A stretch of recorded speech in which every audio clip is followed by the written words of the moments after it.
The locomotive's iron wheels screamed against the rails as the train slowed to a halt, steam billowing into the frigid winter air.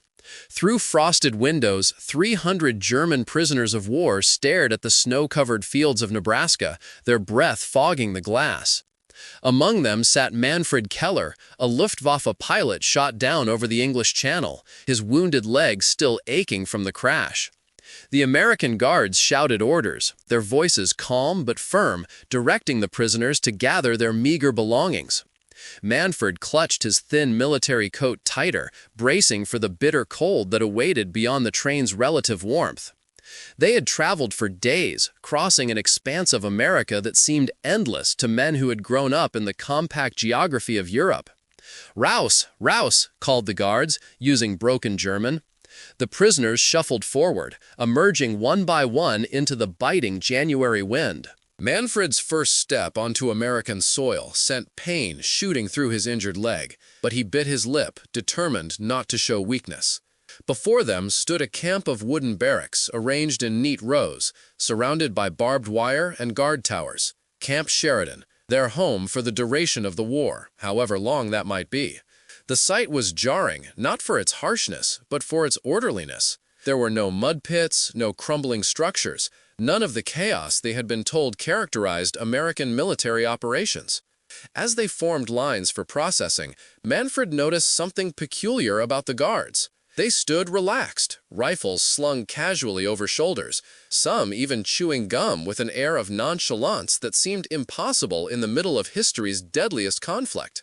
One young guard stamped his feet against the cold, complaining loudly to his companion about missing a baseball game on the radio. They seemed utterly unconcerned about their captives, as though guarding elite soldiers of the Third Reich was no more significant than watching over a warehouse of grain. "They act as if they've already won the war," whispered Klaus Weber, a panzer commander captured in North Africa, his voice carrying a note of disbelief. "Perhaps they know something we don't," Manfred replied, his eyes scanning the horizon, where the silhouette of an industrial complex rose against the setting sun. In the distance, massive floodlights were already flickering to life, illuminating what appeared to be a factory complex larger than any he had seen in Germany. The sight puzzled him. What nation at war could afford to waste electricity lighting the night sky, practically inviting enemy bombers? And more unsettling still, why did the Americans seem so utterly unafraid?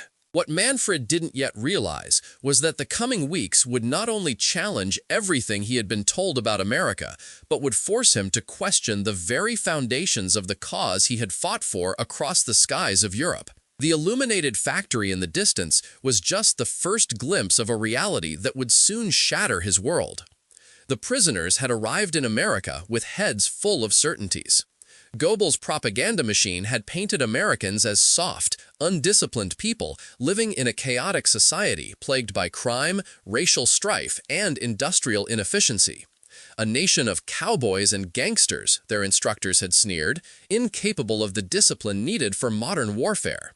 They expected harsh treatment. Execution was not beyond imagination for many, or, at minimum, a disorganized system of neglect and casual cruelty. What greeted them instead were clean barracks with solid wooden bunks, coal stoves that provided steady warmth, and toilets that actually flushed. The processing line moved with methodical efficiency. Each prisoner was documented, deloused, given a medical examination, and assigned quarters. American doctors inspected Manfred's leg wound, cleaning and rebandaging it with antibiotics unavailable even to German officers on the front. The medic, a middle-aged man from Chicago, spoke broken German as he worked, asking matter-of-factly about Manfred's family and home. "You're lucky," the medic said, tapping the bandaged leg. "2 more weeks without proper treatment, you might have lost it." Manfred stared at him, unable to formulate a response. Where was the hatred, the vengeful mistreatment he'd been warned to expect? The Americans moved with the casual confidence of men who seemed to have unlimited resources at their disposal, even for treating enemy combatants. The first night in camp, the prisoners were led to a mess hall that smelled of coffee and fresh bread. The food that appeared before them provoked shocked silence. Meat stew thick with chunks of beef, potatoes that weren't half rotten, bread so fresh it steamed when torn open, and apples, actual fresh fruit in the middle of winter. For soldiers who had subsisted on increasingly meager rations as the war progressed, the abundance was disorienting. "This can't be real," muttered Wilhelm Brandt, a former bank clerk from Dresden who had served as a communications officer. "It must be for show, to trick us into thinking they're stronger than they are." Yet the next day brought the same generous portions, and the next after that.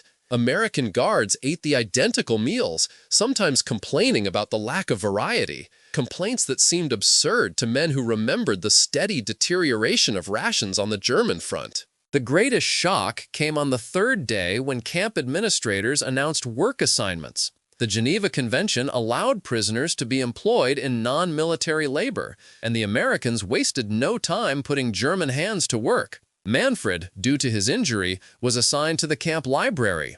Yes, the prison camp had its own library, while others would work in local agriculture or light industry. "Tomorrow morning, first shift will be transported to the Heartland manufacturing plant," announced Captain Thomas Merrick, the camp's administrator, a tall man with steel-gray hair and the bearing of someone who had spent a lifetime in military service. "You will be paid according to international law for your labor." Paid? The word rippled through the assembled prisoners like an electric current. Not forced labor, but compensated work? The idea was so foreign that many believed they had misheard or that something had been lost in translation. That night, as the barracks settled into an easy quiet, Manfred lay awake, staring at the wooden ceiling beams. The propaganda they'd been fed about America's weakness and disorganization already seemed laughable, but something else gnawed at him, a question he couldn't yet articulate. If these were the resources America dedicated to its prisoners of war, the enemy, then what kind of industrial might stood behind its actual war effort?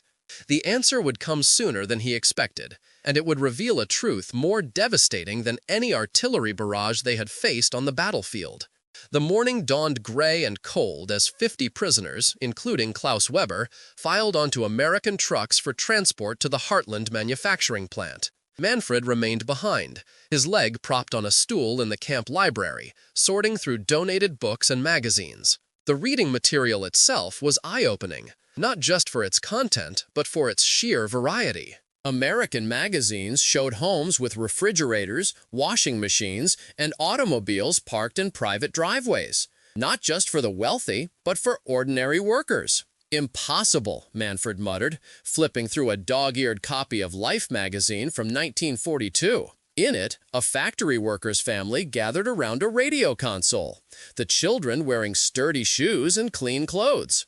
Their kitchen gleamed with appliances that would have been luxuries even for upper-middle-class Germans before the war. By midday, the library had its first patrons, a handful of prisoners looking for German-language books or language guides to learn English. Among them was Dr. Heinrich Fischer, once a professor of engineering at Heidelberg before being drafted as a field artillery officer. "You should see what I found in the technical section," Fischer whispered, glancing over his shoulder, though no guards were nearby. "American industrial journals from 1943. The production numbers they're publishing." He shook his head. "If even half of what they claim is true, this war was lost before it began." Before Manfred could press for details, the doors to the library swung open and the first work detail returned for lunch. Their expressions stopped Manfred cold. Men who had left that morning with skepticism or even smug superiority now moved in stunned silence, their faces pale, eyes distant, as though they'd witnessed something beyond comprehension.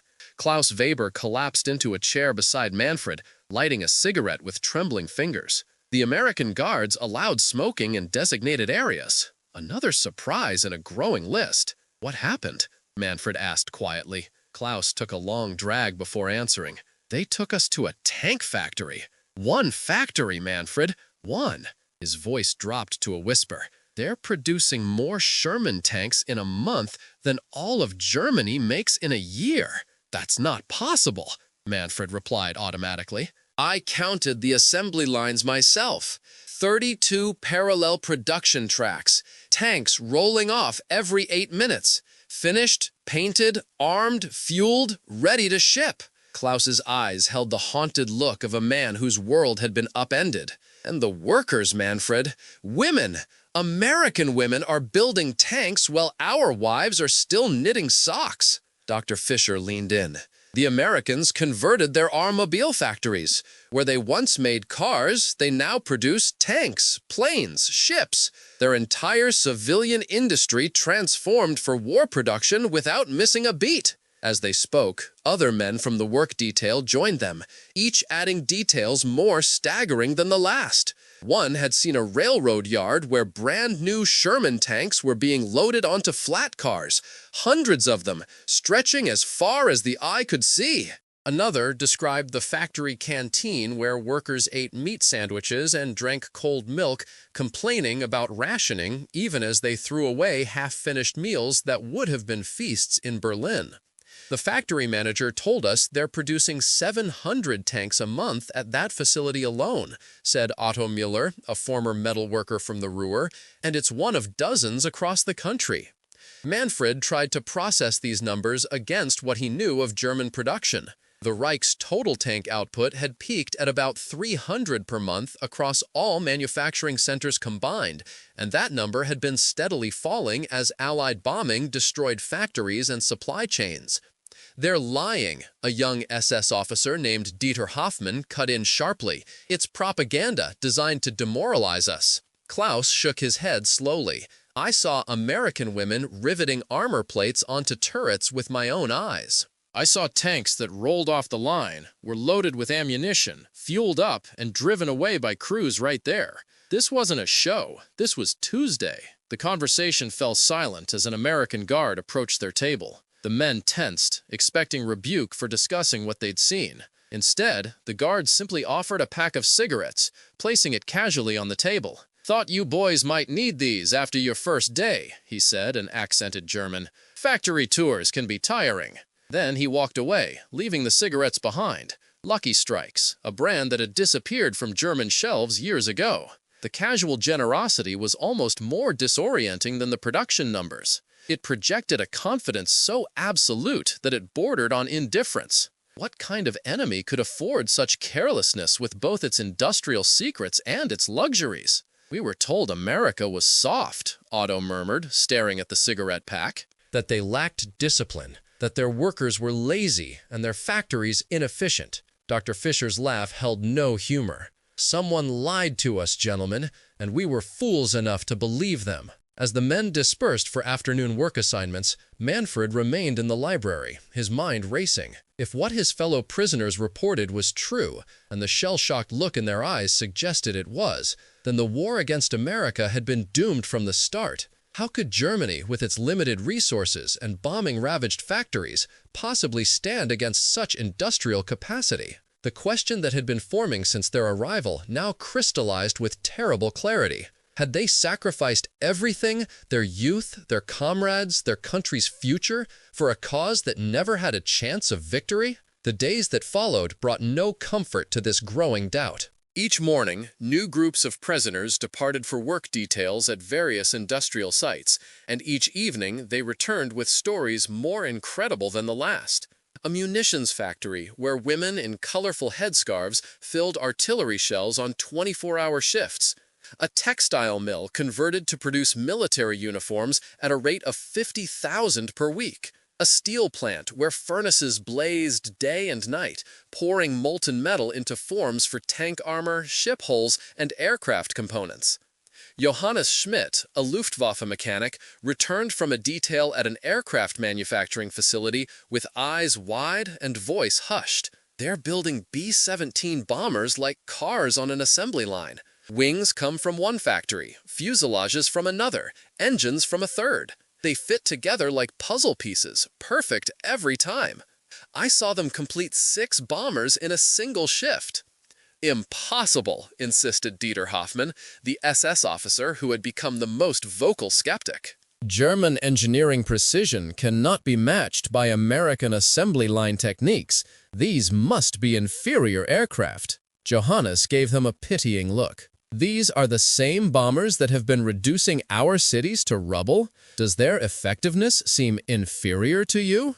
For Manfred, whose leg was healing enough to allow him to move about the camp more freely, these revelations came alongside discoveries in the library. American technical journals and newspapers, though sometimes months old, painted a picture of industrial mobilization on a scale that beggared belief. One article detailed how automobile factories had converted to aircraft production in less than 4 months.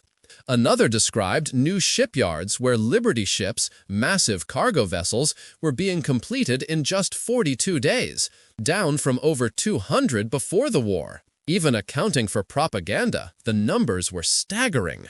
And unlike the controlled press of Germany, these American publications contained criticism of production shortfalls and labor disputes alongside their triumphs, a frankness that lent credibility to their claims. "You know what disturbs me most?" Dr. Fisher said one evening as a small group gathered in the barracks after dinner. "It's not just the quantity, it's the standardization. Every Sherman tank identical to the last. Every aircraft engine interchangeable with another from a factory 3,000 kilometers away. In Germany, we still have craftsmen making adjustments by hand to make parts fit." Klaus nodded grimly. "And their supply chains. The factory I work in receives shipments of steel from Pittsburgh, electrical components from Chicago, optical equipment from Rochester, all arriving exactly when needed, never a day's delay. Our panzer divisions in Africa were immobilized because we couldn't get spare parts across the Mediterranean," added Wilhelm. Meanwhile, the Americans ship fully assembled tanks across the Atlantic by the thousands. As they spoke, Manfred noticed Corporal James Donovan, one of the American guards, lingering nearby. Unlike many of his colleagues, Donovan showed genuine curiosity about his German charges. He spoke decent German, learned from his immigrant grandparents, and often engaged prisoners in conversation. Sensing Manfred's gaze, Donovan approached. "Couldn't help overhearing you boys talking about our factories," he said, sitting down uninvited at the edge of their circle. The casual violation of the prisoner-guard boundary was itself another shock. German guards would never fraternize this way with prisoners. "Before the war, I worked at the Ford plant in Dearborn," Donovan continued, lighting a cigarette. "Making cars, you know. Then Pearl Harbor happened, and within 6 months, we were making airplane engines instead. Same workers, same building, completely different product." He grinned. "That's America for you. We can build anything if you give us a reason and a paycheck." "But how?" Otto asked, the question bursting from him almost involuntarily. "How can you produce so much when you're fighting across 2 oceans?" Donovan shrugged as if the answer were obvious. "Size, resources, and organization. We've got more iron, coal, oil, and farmland than we know what to do with.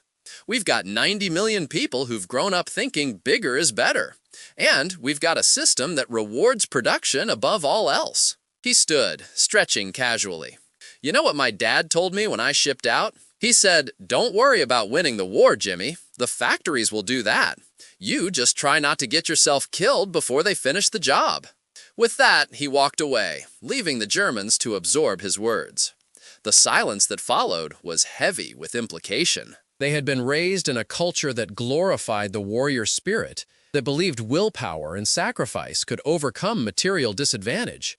Yet here was an American suggesting, almost offhandedly, that individual heroism was practically irrelevant against the backdrop of industrial might. "Do you think he's right?" Wilhelm finally asked. "That their factories will win this war no matter what we do on the battlefield?" Dr. Fisher removed his wire-rimmed glasses, cleaning them methodically with a handkerchief. "I'm afraid he may be right. We are watching history's verdict on 2 different systems, and ours—" He didn't finish the thought. He didn't need to. Manfred felt a chill that had nothing to do with the winter air seeping through the barracks walls. If the Americans could build tanks, planes, and ships in such overwhelming numbers while still providing their citizens, and even their prisoners, with comforts that had vanished from German life years ago, what did that say about the future that awaited them all when the war finally ended? It was a question none of them dared voice aloud, though it echoed in the silence between them long into the night. Spring arrived with a softening of both the Nebraska landscape and the routines of camp life. Manfred's leg had healed enough for him to join the work details, and he found himself assigned to the same tank factory that had so shocked Klaus months earlier. The daily routine became almost comfortable. Wake at dawn, breakfast in the mess hall, transport to the factory, 8 hours of work alongside American civilians, then return to camp for dinner and evening leisure time. What never became routine was the scale of American production. Seeing it daily only made it more incredible. The assembly line never stopped. 3 shifts working around the clock, 7 days a week. Tanks emerged from the factory fully armed and fueled, drove under their own power to the rail yard, and were shipped east toward ports that would carry them to Europe or west to the Pacific Theater. The American workers treated the German prisoners with a mix of curiosity and casual indifference. There was no hatred, no vitriol, just the matter-of-fact interaction of people thrown together by circumstance. Several of the women on the assembly line had brothers or husbands fighting in Europe, yet they worked alongside German prisoners without apparent resentment. "My boy's in the 4th Infantry Division," said Martha, a middle-aged woman who installed radio equipment in the tanks. "Somewhere in France now. I figure the faster we build these tanks, the sooner he comes home." She handed Manfred a wrench. "Nothing personal against you boys. You were just on the wrong side of a bad idea." The frankness of her statement left Manfred speechless. To her, the outcome wasn't even in question. The only variable was how long it would take and how many lives would be lost in the process. During lunch breaks, the prisoners sometimes spoke with American workers, exchanges that revealed more cultural gulfs. Many Americans owned their own cars, had telephones in their homes, and thought nothing of having meat with every meal, even with wartime rationing. They complained about shortages of coffee and sugar while consuming diets that would have been considered luxurious in Germany even before the war. "You mean you didn't have a refrigerator?" asked Jack, a foreman, when Wilhelm mentioned that such appliances had been rare in his Berlin apartment building. "Hell, we've had one since '36. Can't imagine life without it." Such casual revelations about American living standards did more to undermine the prisoners' morale than any propaganda film could have accomplished. It wasn't just the military production that impressed them, but the realization that America was fighting a global war while maintaining a standard of living that far exceeded what most Germans had experienced even in peacetime. "Do you understand what we're seeing?" Dr. Fisher asked one evening, his voice low as the men gathered in the barracks. "America hasn't even fully mobilized for war. Look at their civilian consumption, the cars still on the roads, the consumer goods still being produced. They've converted enough industry to overwhelm us, while leaving the majority of their economy untouched." "It makes no sense," protested Dieter, though his denials had grown increasingly hollow over the months. "If they have such capacity, why didn't they enter the war sooner?" "Why wait until 41? Because they didn't want to," replied Otto simply. "They had to be attacked directly before their population would support entering the war. That's the difference. We were told we had to fight or perish. They chose to fight only when they felt threatened." For Manfred, the most difficult realization wasn't about production statistics or living standards, but about the society that made such achievements possible. The factory where he worked employed women of all ages, racial minorities, even people with physical disabilities who had been given roles adapted to their capabilities. Efficiency engineers constantly refined the production process, listening to suggestions from workers on the line. This stood in stark contrast to the rigid hierarchy and ideological conformity he had known in Germany, where questioning authority was dangerous and innovation was often stifled by bureaucracy and racial theories. The Americans seemed to care less about who you were than what you could contribute. One day in late April, Manfred worked alongside an elderly Jewish machinist named Solomon Greenberg. The man noticed Manfred struggling with a particular assembly and showed him a faster technique. "I designed a jig that makes it easier," Solomon explained, demonstrating the tool. "Pitched it to management last month, and they had it in production within a week. Shaved 30 seconds off each tank's assembly time." "In Germany, Manfred began, then stopped, realizing what he had been about to say. In Germany, a Jewish worker would never have been allowed near a munitions factory, let alone had his innovations adopted by management. Solomon seemed to read his thoughts. "Yeah, I know how it works over there. That's why we're going to win." He handed Manfred the jig. "Multiply this little 30-second improvement by 20,000 tanks." That's what happens when everybody gets to contribute their ideas. That night, Manfred lay awake, turning Solomon's words over in his mind. Was that the secret? Not just America's natural resources or its geographical safety from bombing, but its willingness to draw strength from its diversity rather than enforce homogeneity. Had Germany crippled itself by driving away some of its most talented citizens and stifling the creativity of others? These questions haunted him as spring turned to summer and news from Europe grew increasingly grim. The Allied invasion of France had succeeded. Paris had been liberated. Germany was being bombed around the clock. Each week, the camp received new prisoners, recent captures who arrived with haunted eyes and tales of collapsing German defenses. The newer arrivals often went through the same progression the original prisoners had experienced. First, denial, then shock, and finally a grim acceptance as they witnessed American production firsthand. The pattern became so familiar that the longer-term prisoners could almost chart its progress by the expressions on the newcomers' faces. "They all come in the same way," Klaus observed one evening, believing they were just unlucky, that Germany is still winning elsewhere, that secret weapons will turn the tide. Then they see one factory, just one, and everything changes. What would happen when they returned to Germany after the war?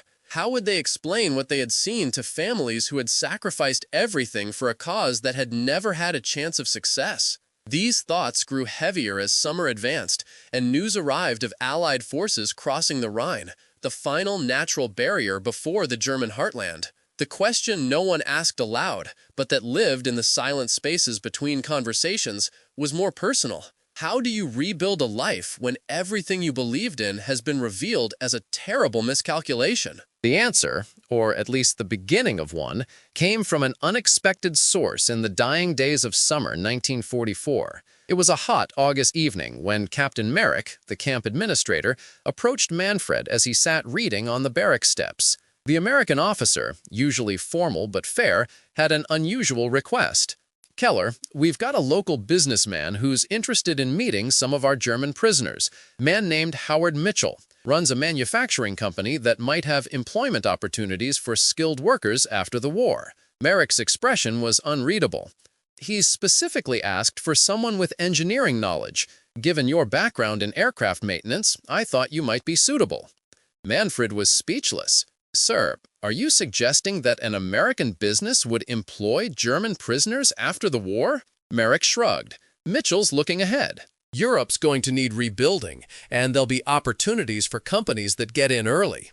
He's thinking about opening a branch in Germany when things settle down." The captain hesitated, then added more quietly, "Between you and me, this war's going to be over soon. People like Mitchell are already planning for what comes next. Might be worth hearing what he has to say." The meeting took place the following day in the camp's administrative office.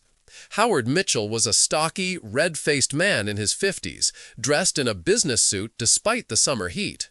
He greeted Manfred with a firm handshake and no trace of hostility. "Thank you for agreeing to speak with me, Mr. Keller," Mitchell said, gesturing toward a chair. "I understand you worked in aircraft manufacturing before the war?" "Aircraft maintenance," Manfred corrected, "for Lufthansa, then the Luftwaffe." Mitchell nodded, seemingly satisfied.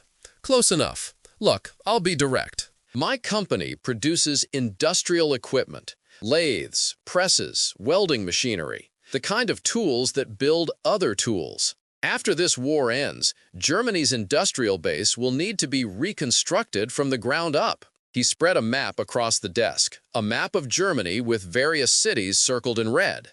"These are the industrial centers that have been hit hardest by Allied bombing. They'll need everything rebuilt, and American companies will be supplying much of the equipment and expertise." Manfred stared at the map, at the familiar names of cities now reduced to rubble. Hamburg, Cologne, Essen, places where he had friends, family. "What does this have to do with me?" he asked quietly. Mitchell leaned forward. I need people who understand both German industrial needs and American manufacturing methods. People who can help bridge the gap. When you and the other prisoners are repatriated after the war, you'll be in a unique position.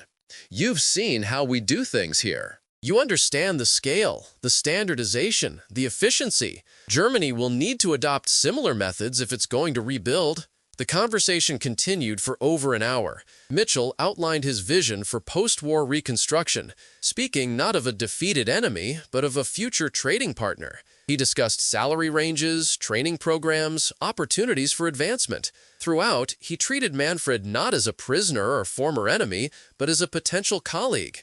When Mitchell finally departed, Manfred remained seated, struggling to process what had just occurred. An American businessman was already planning for Germany's reconstruction while the war still raged. More incredibly, he saw German prisoners not as defeated enemies, but as assets for the future. Men whose exposure to American methods made them valuable rather than expendable. That evening, Manfred shared Mitchell's proposals with the other prisoners. The reactions were mixed. Some saw it as American imperialism, others as a lifeline of hope, but all recognized the fundamental shift it represented. The Americans weren't planning to destroy Germany, but to rebuild it in a new image. They're so certain of victory that they're already planning what comes after, Dr. Fisher observed. And not just victory, they're planning a world where we work together rather than continue as enemies. The conversation extended long into the night. No longer focused on tank production statistics or the inevitable German defeat, but on what might come after. For the first time since their capture, the prisoners spoke of the future with something approaching hope. Not for a German victory that they now knew was impossible, but for a world where they might still find a place. As autumn painted the Nebraska landscape in golds and reds, news arrived almost daily of Allied advances across Europe. The mood in the camp had shifted subtly. The prisoners still maintained discipline, still honored their military oaths, but increasingly their conversations turned toward the post-war world. Howard Mitchell's visit had opened a door that could not be closed, showing a possible future beyond defeat. More American businessmen came to the camp, each with similar proposals. A construction company looking for engineers to help rebuild European infrastructure. An agricultural firm interested in modernizing German farming techniques. A transportation company planning to restore rail networks across the continent. Each visit reinforced the same message. What the prisoners had seen in America, the production methods, the efficiency, the innovation, could be part of rebuilding their homeland. For Manfred, whose entire adult life had been defined by the rise of Nazism and then war, these conversations offered a glimpse of a different path. His skill with aircraft, once dedicated to the Luftwaffe, could be turned towards civilian aviation. His understanding of American production methods could help German factories modernize. Even his experience as a prisoner, seeing American society from the inside, gave him perspective that few of his countrymen would possess. On a crisp October morning, as he stood watching Sherman tanks roll off the assembly line toward waiting railcars, Manfred felt something unexpected. Not pride in his own country, nor resentment toward his captors, but a cautious optimism about what might emerge from the ashes of conflict.